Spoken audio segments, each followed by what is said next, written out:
막아서도 네, 본그림 하 그런 많이 도 된다.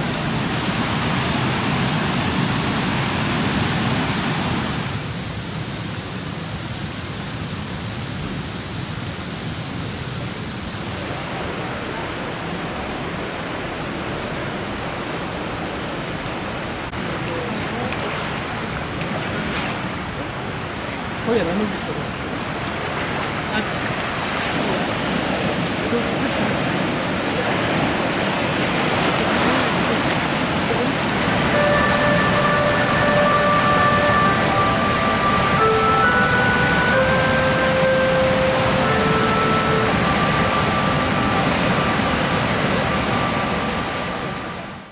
これまでに降った大雨で地盤が緩んでいるところがあり、青森県、秋田県、そして岩手県の一部では土砂災害の危険性が高くなっている地域があります。東北地方では太平洋側を中心に今後数時間は局地的に1時間に70ミリの非常に激しい雨が降る恐れがあり、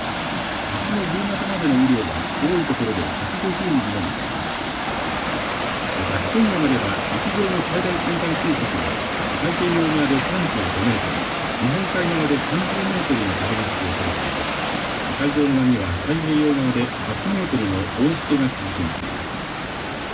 気象台は土砂災害や低い土地の浸水、川の氾濫、それに暴風や高波に警戒するよう呼びかけるとともに、竜巻などの突風に注意するよう呼びかけています。では、各県ごとの予報です。まず福島県です。現在で東京9時。